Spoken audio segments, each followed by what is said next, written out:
fucking thread sealing on your thread lock. No, stop it. Why? Go, get. She likes it. She likes doing that. Okay, this isn't helping, honey. This is convenient. This is, oh.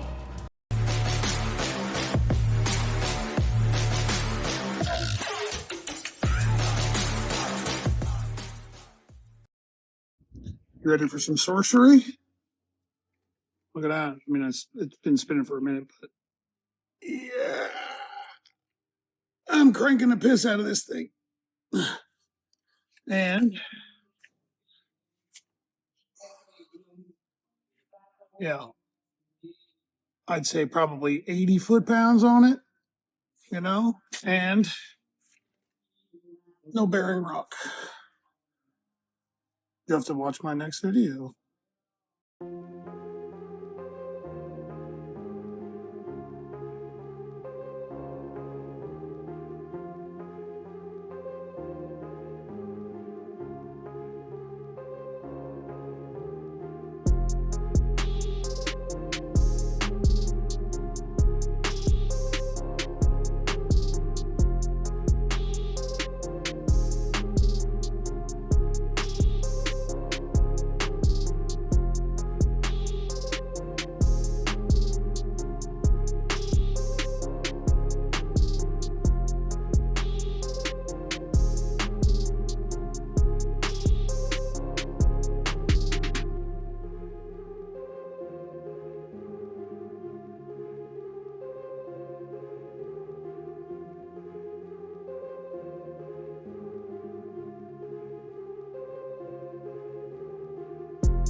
All right, so I got it right.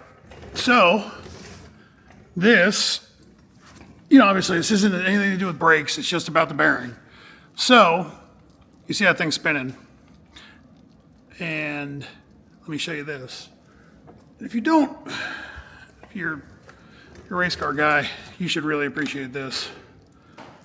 I'm on this thing.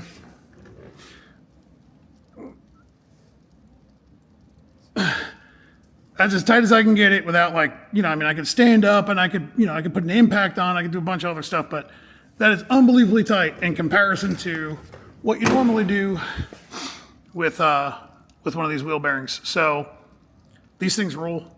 They are worthwhile. There's no special grease. There's no nothing. So I highly recommend them, and I feel safer. I don't know, just actually being able to lay into that thing. So there we have it. DRP hub defenders, pretty awesome. Also, let me just say, they didn't give them to me. I paid $65, maybe $75 a piece. I buy them from, who did I buy them from? I bought them from Summit. I bought them direct from DRP. I'm not a dealer. And, the only reason I'm showing you this is because I think they're awesome and I think it's a safety thing. You can hammer down on the wheel and make sure that it stays tight. So, all right. And look at this. Stupid thing's still spinning. So, get you some DRP hub defenders. And if DRP, if you're watching this, well, there's really nothing for you to send me for free. So, whatever. Anyway, see ya. So putting the rear end in the car, and tell me this didn't work out perfect. Little wheel dollies, some 12-inch race ramps. Already got the 4-link bars in there. I mean, it's at ride height and everything right there. This worked out way better than anticipated. So we'll shove this rear end in here. Matt's here to help me. We're gonna knock it out. I'll be right back.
All right, so we just set the engine in, and then I turned off the time lapse, but I should have left it on because I wound up assembling a whole bunch of other stuff.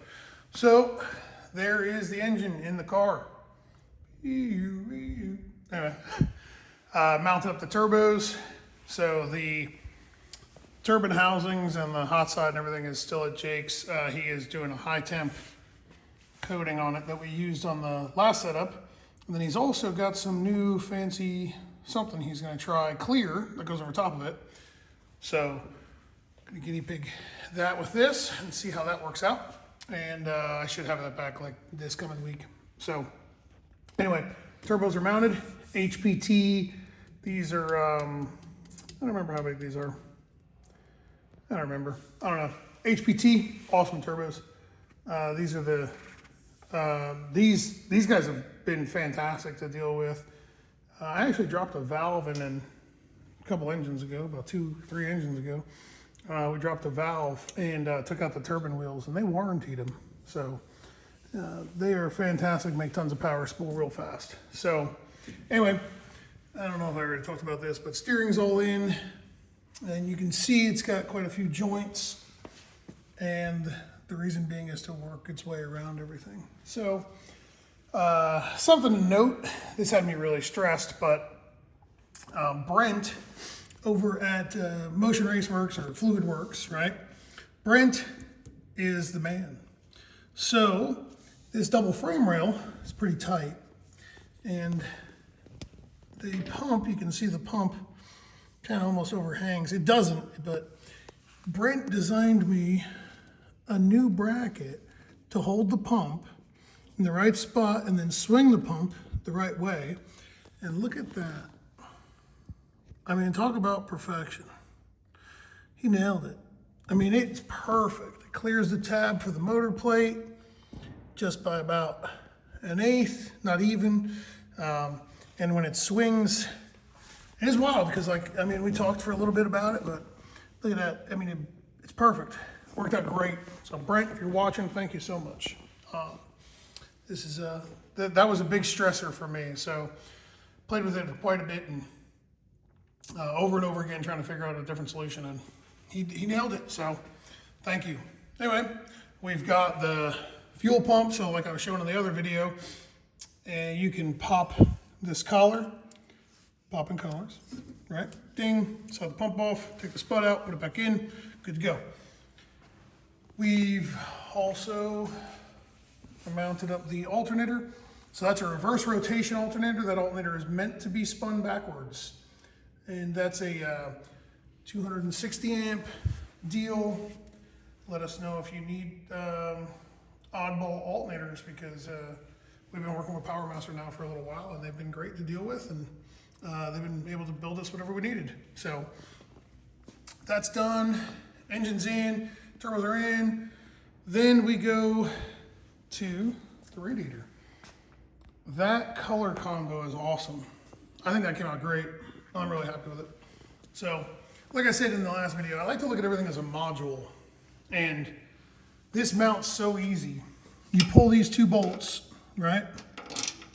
Pull this one here and this one here, and then they slide out of, there's little rubber feet right here. It just slides right up and out, and you pull the whole thing. So this is, not that this needs to come out often, but it'll be nice when it does come out. It'll be nice and easy to get out.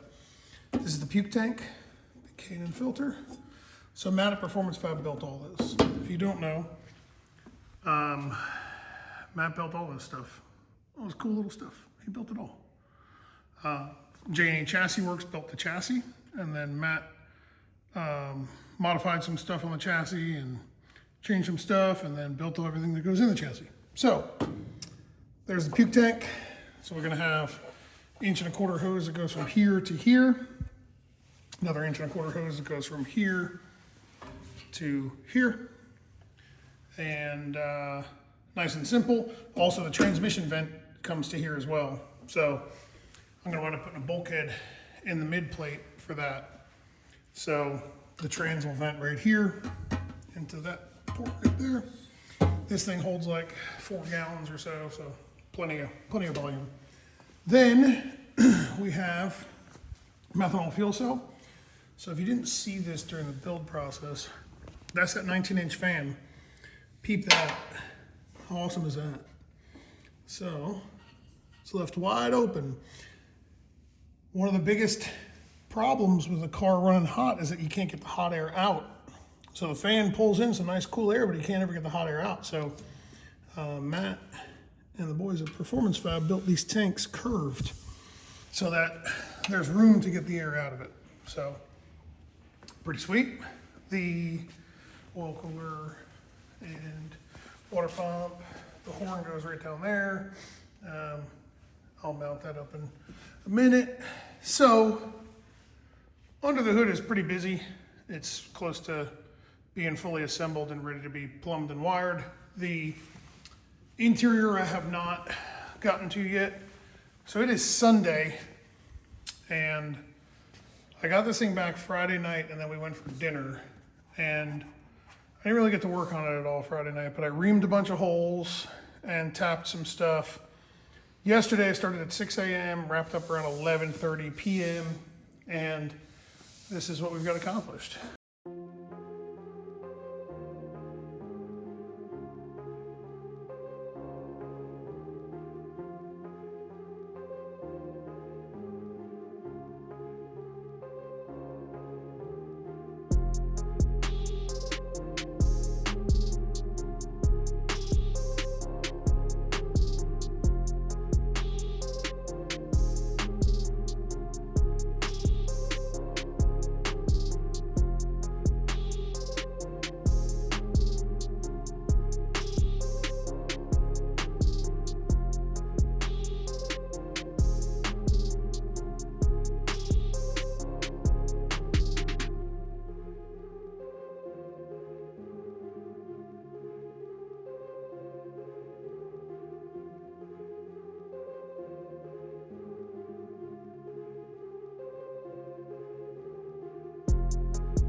You know, after that little time lapse, I just realized that some of you guys watching this probably don't know what I was doing.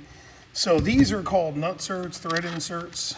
So what they are is these are, well, these in my hand is 632 aluminum, but they make them in all different sizes. I don't like using aluminum, but these aluminum ones were reduced diameter, and they were the smallest diameter I could find, and they fit in that rivet strip perfect, so that's what I wound up using. But what it does is it inserts like a 632 nut basically, and what I was doing, I've got one threaded on here, so like this is the mandrel. So it threads onto this mandrel here, right? And you bottom it out, shove it in the hole. And when you squeeze this, it starts to expand it. So you can see it's starting to expand.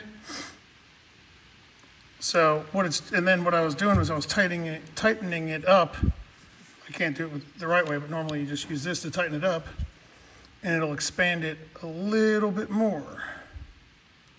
So what it's doing is it's setting a 632 thread inside of that rivet strip, so I can use a 632 button head cap screw to hold the panel in and look nice and not have to get underneath of it to grab a hold of a nut or something. So I didn't want to rivet that panel in just in case it has to come out. And I use these rivet nuts all the time. So they make them in a whole bunch of different sizes. This is just a cheap, like Amazon, honestly, that's where you get this stuff from. So, or McMaster Car. So I buy some of the specialty ones from McMaster Car, but the majority of them that we use are from Amazon. We use, normally we just use a black oxide steel or a chromium plated steel. So that's all it was.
Just a quick little tidbit before I put these in because, well, once I put them in, you won't be able to tell.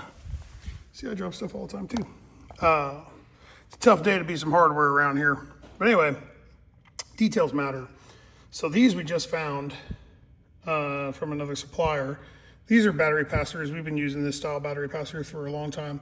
But this battery pass-through has got a gasket on it and an oversized flange. So when you cut a 1-inch hole, there's no air gap around it. Previously, all the other ones that I've ever had didn't have this oversized flange on it. So this makes it waterproof, but if you want to make it completely waterproof, you need to slip little O-rings on the back head of the bolt. So these fall in here. Now notice there's another thing to point out. See how thin that is, right? How that's barely sticking out. Well, the goal is to not get it to stick past this shroud right here, because then you've got a ground point that you may not want, right? So those go through. How do you accomplish that? This is difficult to do through a camera lens. Depth perception is odd. You guys should try that. It's weird. Anyway, half nuts. So these nuts be half nuts. So these little half nuts get into the nylock section a lot sooner. It's about a half a thread, 3/4 of a thread before they get into the nylock section. So, like I said, details matter. All right, so I've been hammering down. I just got the carbon back in, so I drilled and tapped all these for underneath. We're gonna go underneath the car in a second here. We got, you watch the slow-mo, or the time lapse. So what this is the battery mount, and then the battery, and then this is the electronics rack. So we've got 2 injector drivers, 1, 2. This car runs 3 sets of injectors. It's been like that for years. We just redid mullet for Garrett or Cletus, and you probably saw we had 2 injector driver modules for that as well. Then we've got a solid state relay to run the trans brake. We're running 2 of our contactors, shut-off contactors, so to segregate the alternator and the rest of the car. And then we've got a Holley ECU, Holley EFI ECU. I can't really disclose what this is, but it doesn't matter. It's Holley EFI. And then we've got a Hardwire Electronics PDM28, which we're a dealer for. We use these, and we use the Racepack SmartWire. And this is just got a little bit more ability, but a larger footprint. So when designing this rack, everything was already this width, and I was like, well, let's just go with the PDM28 on this. So, and then we've got the, hang on, let me climb up here. We've got the Davis Electronics VPS. So this is what controls, or this is what gives us our X and Y axis G meter, as well as roll, pitch, and yaw. So we use this for wheelie control as well. And then we've got under here a Profiler EFI module from Davis Technologies. And then we've got, let's go to the other side of the car. Let's see here. We've got the Holley Hater Vision 12.3, and then an MSD Pro 600 CDI. So this is what drives our 8 CDI coils. And there's something else that bolts right up there, but I don't want to bolt it in yet because it'll block that bulkhead. And there's our CDI coils right here. So that box that's on the inside of it drives these 8 coils. Also, oh, I just found the steering wheel. This is pretty sweet. This is this steering wheel is from, there we go, Lotso, and Joe Schott at Schott Racecraft had these designed or set up. Pretty neat. The buttons are integrated into the steering wheel, and then you can expand, put multiple buttons in there. And then we've got a titanium extension from Cameron Johnson right there. Of course, the Motion quick release. If you have a quick release on your car that's a splined version, get rid of it, because look at how easy that is. All right, so like here, you guys know, if you have one of these, you understand. If you've got a splined version, you understand how difficult this is. Bam, done. These are awesome. That's not the titanium version, it's the steel version. So what else we got in here? Yes, the steering wheel's in there, looks pretty good. We got some buttons on the steering wheel. We're gonna do a whole bunch of functions with both of these buttons. Lots of cool stuff. And we'll go over all that when it comes time to program it and whatnot. We're gonna do a very thorough documentation on this. So we've also got our fire system. So that's from Lifeline, which is a Spa Technic company. It is a Novec 1230 suppression agent. It's what they use in Formula One. It's what they use in a bunch of really high-end motor racing cars. And then this is an automatic system, so you see that hose, it's kind of just draped there and laying in there. It goes over to right there. And that is a little bulb that goes off based off of the temperature. So I think that one's set for like 160 degrees. So if it gets 160 degrees inside the car, it pops, and it releases all the agent. So we're going to plumb this. I'll show you how we plumb that with hard tubing and where some of the nozzles go and whatnot. So this thing's coming together really fast, and a lot of the reason why it's coming together really fast is because of a lot of pre-planning. If you watched our series on mullet, or if you've known me for any length of time, you know that I do a lot of pre-planning. So a lot of worrying and making sure I got everything right before we do it. So it goes together pretty smoothly when you plan ahead a lot. So right now, what I'm going to do is set up the time lapse again, and I'm going to put the pump gas fuel cell in here. It's pretty sweet how this goes together. I'm going to move slow so that the time lapse kind of shows it in, like it's in entirety. So, but the pump gas fuel cell comes in here and it comes in and out with quick pins.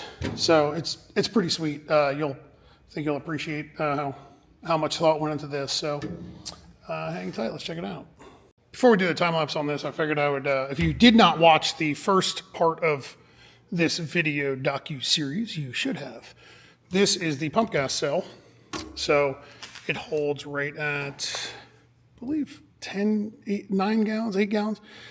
I wasn't too worried about having volume because driving down the road with one of these cars can be painful. So it's nice to be able to get in and out. But we did a lot of pre-planning with this one, and it came out pretty awesome. So what we have here, down on in there, is there's 2 pumps from Racetronics. They're Walbro 255s. They're the Racetronics ethanol safe 255 pumps, and a Racetronics Y manifold that joins the 2 of them together. Kind of hard to see, they're there. And then we've got Racetronics high pressure line that's clamped on, runs around over to that guy right there, which is a Corvette fuel pressure regulator and filter. And then on the bottom side of that, can't really see it, it's hard to see, but it goes to a ORB fitting, orb, that sits right there. And that is going to get hooked up to a dry brake. So when you want to pull the cell out, what you do is go underneath, disconnect the, there's a piece of carbon that'll be underneath of this, and it comes on and off with a Zeus tool. And then there'll be a dry brake under here. So you just pull one dry brake and this whole thing comes out as a unit. So, and then I'll also do the vent, to be quick release through the floor. And then this is your electrical connector, also from Racetronics. This is the weld-on version. They also make a bolt-on version. So all of your electrical connections go through here for the pumps. And then we've got a Classic Industries from Holley, a Holley branded Classic Industries floatless fuel level setting unit. These tube style level setting units work the best in my opinion. Use them. So then of course, Performance Fab fuel cell lid. So, all right, I just wanted to show this thing before we do a little time lapse on it. So, all right. We were going to time lapse this, but it's too easy to do, so it wouldn't make sense. So anyway, grab the fuel cell. Here it comes. Set this Jesse on in here like so. There's a little rubber piece that goes in there. I want to cut it down and modify it a little bit. So it sits just like so. There's the fuel cell in place. And we've got our cage that holds it. So this right here, Matt and the boys at Performance Fab, you can see Performance Fab, built this bad Larry. And it goes, I gotta point out there. It goes, sits there like that, sits there like so. This is like the first time I'm actually putting this together, like with all the coating on it, so, bear with me here. But there you go. And then you use little quick pins, like so. And yeah, hold on. Do the hard one last. There we go. Quick pin. Another one, right. Oh, you know what I didn't do? Okay, that's all right. I didn't ream these holes. I'm preaching pounding hole, but I guess I need to start listening to myself. So there's 3 of the quick pins in, and then it's lined up, and there is a 4th one. I didn't ream that hole, so, but yeah, that's it. So underneath of there will be a dry brake, and I just got to pop a hole in the carbon down here, and this panel has to be removed in order to reinstall and uninstall and reinstall the hitch. So, and when we drive, we'll put it on. When we race, what the plan is pull the hitch off, pull the fuel cell out, and the car should lose about 45-ish to 50-ish pounds out of the back of the car in about, 2 minutes or so. So, yeah, pretty sweet if you ask me. So, there's the pump gas fuel cell. Nice and light and tight. So I'm going to get back to work and, some other stuff I didn't show y'all. This is the Rossler Transmissions super duper, I don't even know what to call it, solenoid valve block lockup thingy extraordinaire. Basically, this thing has got dials on it for adjustment. So if you want to adjust your lockup, you can push it in, and turn it, and the way how hard lockup comes on. If you want to adjust constant converter charge pressure, push it in and adjust it thing. If you want to adjust how much the dump valve does, the external dump valve, just push it in and adjust it. So then I have to plumb all this, which is going to be tight, going to be a little bit difficult, but we'll get it. And you're probably asking, well, man, that block isn't just going to sit there by your leg, is it? Well, no, of course not. We've got to go on a little voyage here, but now this is why I believe Matt and his boys at Performance Fab are one of the best in the business. So, when this car, hang on, bear with me here. Okay, trying to do this with one hand. When we need to make an adjustment, if you look, there's no fastener up there. See that groove?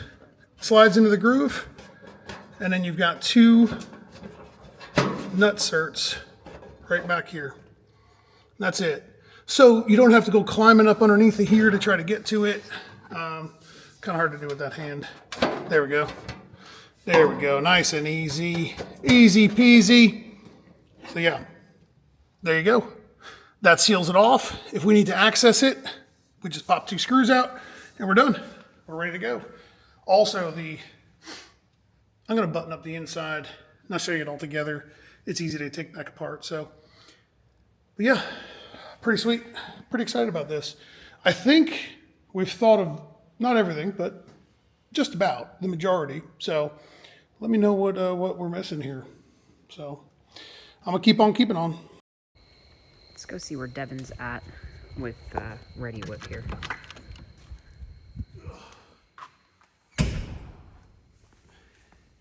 What are you doing? Oh boy. Huh? What are you doing? Oh, hey. Hi. I'm about to heave the 3rd member in this thing. Oh. Yeah. Okay. Yeah. Oh, I can wait though. Do you want me to come back at a later time? No, that's it. Okay. You want to help me up? Yes. Back part. Come on. Yeah. Oh, thank you. So. Got a whole bunch of stuff done since you've been got in. a lot done, yeah. Wow. Yeah. So. Oh, holy crap. Yeah, all the interior's in. Wow, look at that. So it's pretty sweet. Oh, that came out great. Yeah, the color combo, I think is like. Yeah. It's like absolutely perfect. So. That trans tunnel looks like some Star Wars shit. Yeah. This piece is tie. This is tie. This here is aluminum with carbon inlay. So this comes out with just 4 little fasteners, 4 quick fasteners, you know, Zeus fasteners. And then this stays in, but it can be bolted in and out. Yeah. Yeah, it's all in there, you know. So this is what it's gonna look like driving down the road. You know, plus, you know, a whole bunch of plumbing and wiring and seats and, you know, hoses and all fun types of stuff. So I think the color came out perfect. And I was reading comments on the YouTube video that we posted up today. And you know why this is slick? Somebody commented on this. I saw that, yeah. Yeah, it was because there's wax in it. Oh. In the matte clear. Pretty interesting. Didn't know that. Pretty cool. Somebody else commented that apparently my name's Jen. Yep. Yeah, saw that. Okay. So, I got the throttle cable sort of figured out. So, cable attaches to the pedal right here, and then it has a hold down right here, loops down around through the firewall and up underneath the hood. So, okay. I got to finish that. I got to do some control cables for the chutes, for the shifter, for the fire suppression system. I got the fire bottle in. I gotta mount this hose yet. But other than that, we are getting there. You got a lot done this weekend. Yeah. Yeah, for 2 days. You know, the bulk gas tanks in. I already showed them that. Our parts inventory is thinning out, so we're running out of stuff to bolt in here, so which is good. You know what I mean? Yeah, I know it's a mess, but it'll be all right. But look, you know, if you don't have one of these things are awesome. Yeah, finally a blow job. Oh, okay. Okay. But yeah, we're running out of parts, which is good because I got to get back to work tomorrow. And I think I'm hopeful that, like, you know, if it doesn't go off to paint immediately this week, then I can probably plot out all of our plumbing, get any stuff that we needed coming, and get the ball rolling on that. And Jake texted me earlier, said that he was planning on having all the body panel stuff done this week, so that's good. And I got a hardware list to buy new hardware for, or replace hardware with.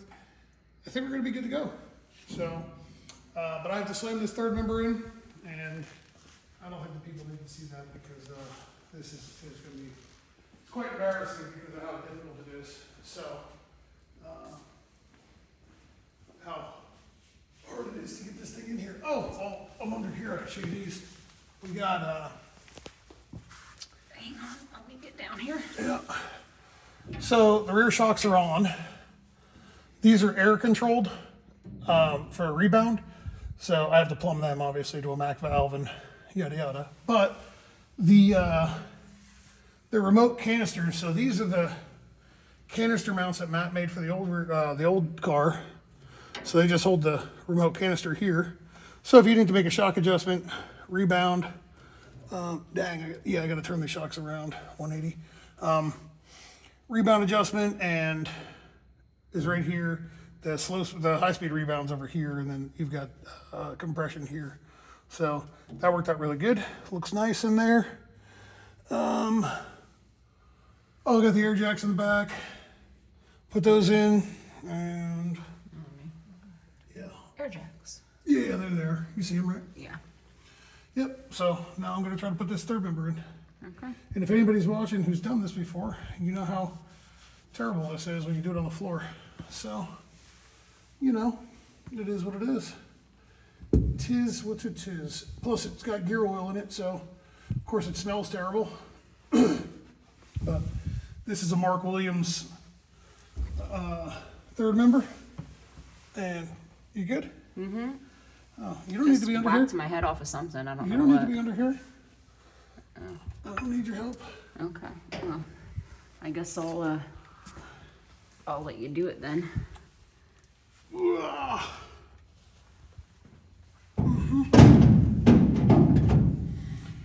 I do this last so that I can go in the house and lay down, because now you're fucking, everything hurts now. Sorry, so I need to go get a rubber mallet. These studs are new, so I can go beat this Jesse on here. So there it is, all 60 pounds of it. Matt is gonna order up some Mark Williams axles for me tomorrow, and I'm gonna try to measure for a drive shaft tonight. So anybody want to give us a drive shaft? We need one. So, I think we wrap it up for the evening. You know? Okay. Oh, very good. Yep. See you later.